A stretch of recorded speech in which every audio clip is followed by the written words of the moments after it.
Algunas de las razones por las cuales las personas se apartan de la iglesia es porque tienen una especie de caricatura de Dios en su mente. Un joven, por ejemplo, hace muchos años declaró en una carta: me voy de la iglesia porque sencillamente veo que Dios nunca está cuando lo necesito, y más me parece que adoro a un Dios que castiga de forma permanente y constante. Años más tarde, cuando el tiempo pasó, él escribió nuevamente y dijo: he entendido que he hecho un juicio sobre Dios que no ha sido justo. Muchas de las concepciones que yo tenía respecto a Dios estaban basadas en mi infancia, en la manera en cómo yo había sido criado por mi padre. Mi padre siempre estuvo ausente, mi padre siempre fue una persona violenta, mi padre siempre fue una persona impredecible y sin darme cuenta coloqué esa imagen sobre Dios. Bueno, de esa forma él nos estaba diciendo que en realidad no estaba rechazando al Dios de la Biblia, sino que él estaba rechazando una especie de caricatura de Dios que él había forjado en su mente. Aunque les parezca mentira, esto no es un caso aislado. Es posible que en muchas situaciones las personas adoren a un Dios caricaturado en su mente, constituido por el contexto de vida que enfrentaron y no necesariamente a un Dios que de pronto está plasmado en la Biblia. El mundo está envuelto en tinieblas entonces por una falsa concepción de Dios. Ese es el verdadero campo de batalla espiritual que nosotros podemos visualizar hoy en día. Amigos, sean bienvenidos una vez más a este su canal Biblia 360 y el estudio de la lección de la escuela sabática, la lección número 2, la cual lleva por título Conociendo a Dios. Esta lección la vamos a estudiar este sábado 11 de abril en nuestras iglesias. Dios les bendiga y antes de iniciar, permítame desarrollar una oración junto con ustedes, como siempre lo hemos hecho. ¿Sí? Inclinemos nuestro rostro para orar. Querido y amante Señor, te damos gracias porque tú eres bueno con nosotros. Ayúdanos ahora a comprender un poquito más acerca de tu palabra. Te lo rogamos en nombre de Jesús. Amén. Amigos, vamos ahora una vez más a iniciar nuestro estudio de la lección de la escuela sabática. ¿Sí? Voy a pedirles que ustedes puedan tener su Biblia a mano y que juntos podamos leer algunos textos que han de ser importantes para nosotros en este momento. Los espero. Bien, amigos, ya están listos, ya tienen su Biblia en la mano, yo también tengo la mía. Vamos a iniciar entonces este primer bloque revisando unos textos que la lección también de escuela sabática nos provee. Vamos a tratar de responder en esencia la pregunta ¿quién es Dios realmente? La lección nos presenta un texto muy sugerente que se encuentra en Juan el capítulo 17, el versículo 3. Fíjense lo que dice el texto. Y esta es la vida eterna, que te conozcan a ti, el único Dios verdadero, y a Jesucristo a quien tú has enviado. Aquí este texto nos da luz en realidad de algo muy interesante. En primer lugar, usted tiene que recordar algo. El libro de Juan o el Evangelio según San Juan es un evangelio constituido con una única intención, de que usted en verdad conozca la naturaleza divino humana de Jesús, algo que en sus tiempos era cuestionado, que no solamente en sus tiempos, en los tiempos de Juan, sino también en nuestros tiempos, la naturaleza divina de Jesús es cuestionada e incluso su realidad histórica también es cuestionada. Pero el texto nos permite concentrarnos en la frase, esta es la vida eterna, que te conozcan. Y aquí no hay gota de ambigüedad. La salvación parece estar asociada muy íntimamente con el hecho de conocer correctamente a Dios. Y la pregunta que usted se hace entonces es, ¿verdaderamente conozco a Dios? ¿Ese conocimiento en verdad me permite alcanzar la salvación? ¿O cuando hablamos de conocimiento estamos hablando de algo más que solamente ser una persona con mucha información? Bueno, en la Biblia el conocimiento estaba acompañado de la acción. Si usted sabía algo, esto se materializaba en muchas de las cosas que usted practicaba o hacía, de acuerdo a lo que el texto bíblico nos permite entender. Un segundo texto que nosotros podemos tener se encuentra en Génesis, el capítulo 3, versículos del 1 al 5. Claro, sí, es muy probable que usted ya esté recordando ese texto. Y ese es el texto que narra la caída. Y es un texto bastante interesante. Fíjense lo que dice. La serpiente, la más astuta de todos los animales del campo que Dios el Señor había hecho, dijo a la mujer: así que Dios le dijo que no coman de ningún árbol del huerto. Ojo con eso. La mujer respondió a la serpiente: del fruto de los árboles del jardín podemos comer, pero del fruto del árbol que está en medio del jardín, Dios dijo: no coman de él ni lo toquen para que no mueran. Entonces la serpiente replicó a la mujer: no es cierto, morirán, sino que Dios sabe que el día que ustedes coman de él, se le abrirán los ojos y serán como Dios, conocedores del bien y del mal. Y aquí existe pues una suerte de mucha intriga por parte de Satanás, que había tomado la forma o había tomado a la serpiente para hablar a través de ella. Satanás introduce tal vez una de las primeras mentiras que podemos sistematizarla en tres partes. Primero, Dios te oculta cosas. Imagínense, cada una de las cosas que decía la serpiente involucraba esto. Dios te está ocultando algo. Dios no te quiere decir algo. Dios te está mintiendo, en otras palabras. Dos, Dios no quiere tu bien. Claro, mira, si tú comes del fruto vas a, de alguna forma, conocer ambos lados, el bien y el mal. Vas a ser como Dios. Interesante. Por eso, el segundo aspecto, como mencionamos, es que la serpiente trata o el demonio trata de que usted crea o piense que Dios no quiere su bien. Y esa es una de las más grandes patrañas que el enemigo hace en contra de Cristo, en contra de Dios. Una tercera declaración es que, por lo visto, no puedes confiar en Dios. Entonces, si Él te oculta algo, si Él no quiere tu bien, entonces tú no puedes confiar en Dios. Y esta es la raíz de todo problema, de todo pecado, la desconfianza en el carácter de Dios. Una vez que usted comienza a desconfiar en el Señor o comienza a desconfiar del Señor, usted ya está servido, usted está listo para caer en las fauces del enemigo, porque hacia ese camino nos lleva. Vamos a leer un segundo pasaje que se encuentra en Primera de Juan, el capítulo 4, versículos 8 al 16.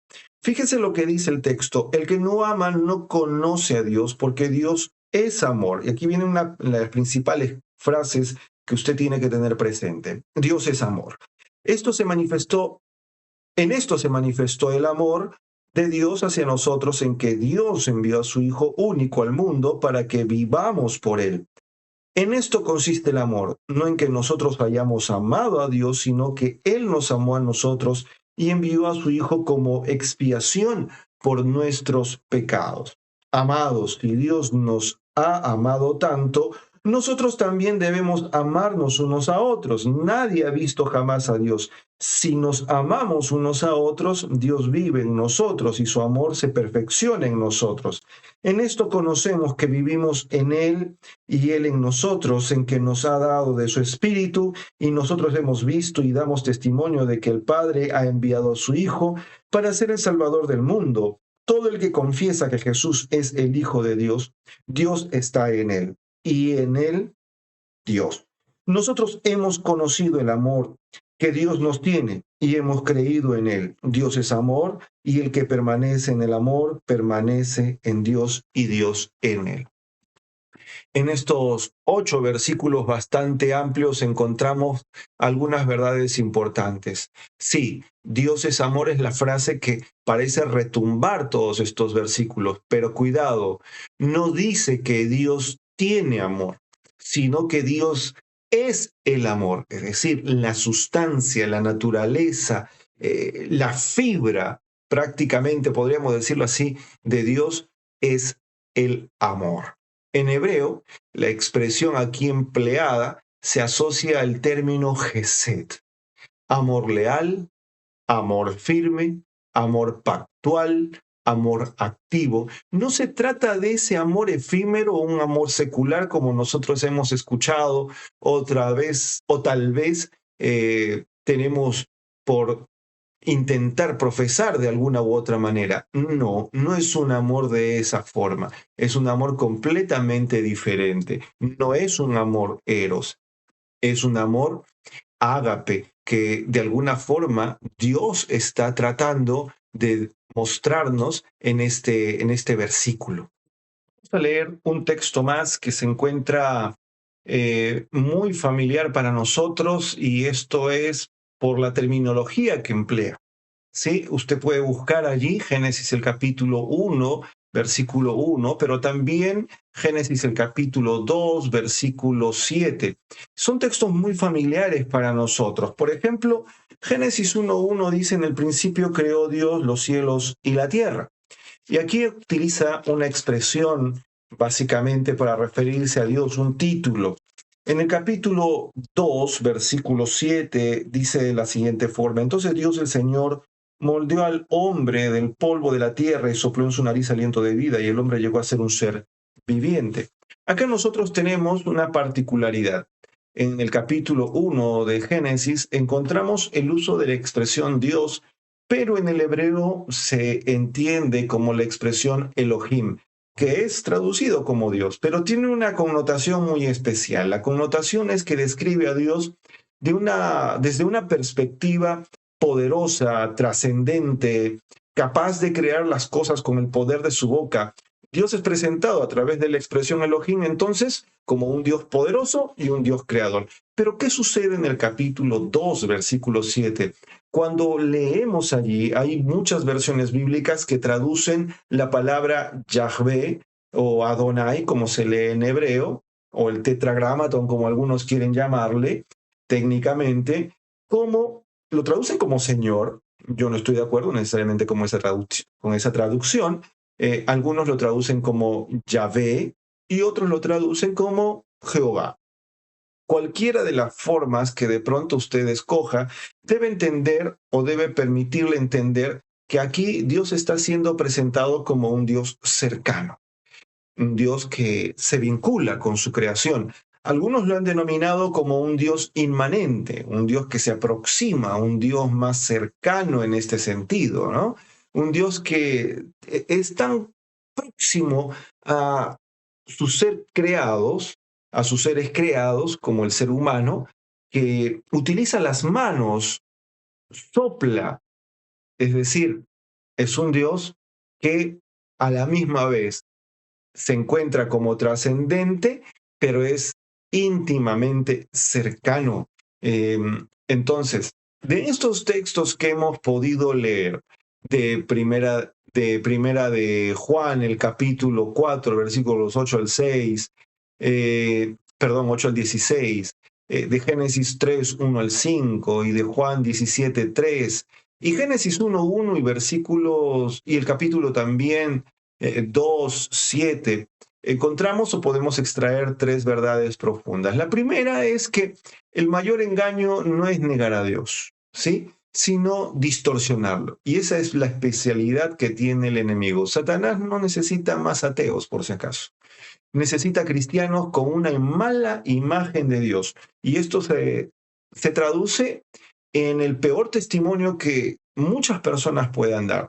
Es decir, el hecho de que usted esté en la iglesia no evita que usted pueda estar teniendo una noción, una idea distorsionada de Dios, posiblemente una idea que ha sido afectada por algún contexto social, algún contexto familiar, un contexto moral tal vez, ¿no?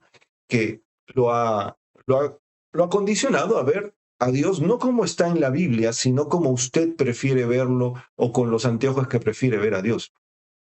Una segunda verdad profunda es que la santidad de Dios no lo aleja, lo hace confiable en realidad.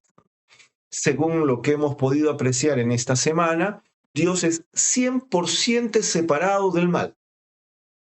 ¿Ok? Dios está 100% separado del mal. Sin santidad, su poder sería peligroso. Ojo con eso. Y con santidad, su poder es seguro. Es decir, el aspecto de la santidad de Dios no es que nos aleje porque no nos podemos acercar a Él porque es demasiado santo. No, la santidad es una garantía de esa confianza que nosotros deberíamos tener para poder aproximarnos a Él.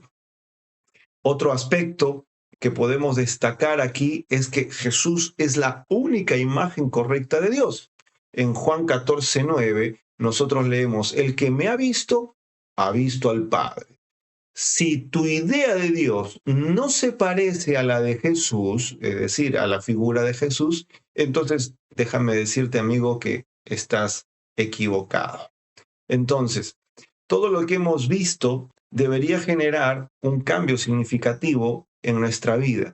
Por ejemplo, en nuestra manera de pensar, en nuestra mente, tendrías que comenzar a dejar de ver a Dios como una amenaza, es decir, como aquel que cuando te equivocas viene rápidamente a castigarte. No lo vas a ver como un dictador, digamos, sino que lo ves como un padre amoroso que tiene paciencia, pero a la misma vez que va a exhortar a aquel que ama. Eh, Respecto a tu carácter, por ejemplo, va a cambiar tu carácter también. Si Dios es santo, tú entonces vas a buscar santidad, no por miedo, sino por amor. Vas a querer participar de la misma santidad de Dios en ese sentido.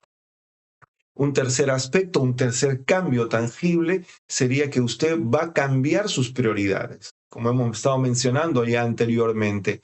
Ya no buscas cumplir reglas. Ojo con eso. Buscas una relación. Las reglas son importantes, pero cuando usted solamente vive para las reglas, se vuelve una persona muy fría, muy inescrupulosa, que no le interesa la vida humana de sus prójimos, no le interesa de pronto lo que muchos u otros pueden estar vivenciando o sintiendo en su corazón. Y finalmente, un cuarto aspecto aquí es que cambian las relaciones. Mis relaciones me permiten ahora tratar a otros con el mismo amor, con el mismo gesed, con el mismo, digamos, amor fiel que Dios también nos muestra, ese amor desinteresado, ese amor profundo. Y sabes, Ellen G. White nos dice algo muy interesante, ¿no? El último mensaje es una revelación de su carácter de amor. Y usted puede agarrar, puede reflexionar sobre esa frase, pues conocer a Dios, transmitir su amor, no es algo opcional, sino que debe entender que conocer el carácter de Dios es en realidad parte de nuestra misión final. Es decir, conocer a Dios, conocer su amor, participar de ese amor y misericordia es parte de nuestra misión para llevar el Evangelio a otras personas y que otras personas también puedan conocer a Dios a través de nosotros. Bueno, y, y esto nos lleva a preguntarnos, por ejemplo, ¿tu imagen de Dios viene de la Biblia o de tus heridas que has albergado y que no han sido sanadas a lo largo del tiempo? ¿Estás viviendo desde el amor de Dios o desde el miedo? Es otra pregunta que tendrías que hacerte tú. ¿Has representado mal a Dios con tu carácter?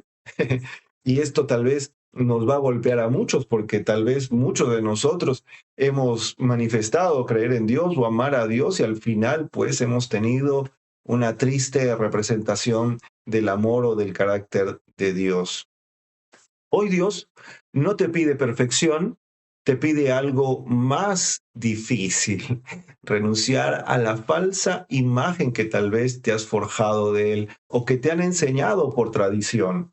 Y esto es desafiante. Por eso que te desafío a que esta semana tú puedas leer cada día un pasaje de la Biblia donde te muestre la vida de Jesús o donde puedas reflexionar en las obras de amor de Dios.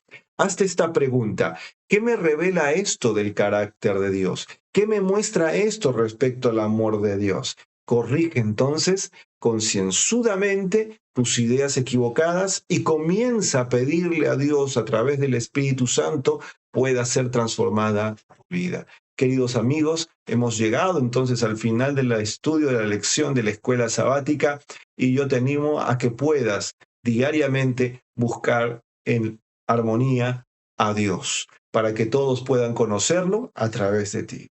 Vamos a orar para terminar nuestro estudio en esta oportunidad. Señor, te damos gracias por tu palabra, gracias por estar con nosotros, gracias Señor por ser tan bueno. Por favor, ayúdanos a conocerte más y sobre todo ayuda a que otras personas te conozcan a través de nosotros. Amén. Queridos amigos, un gusto una vez más estar con ustedes. Dios les bendiga, Dios les guarde, Dios haga resplandecer su rostro sobre ustedes y ustedes tengan paz. Un abrazo.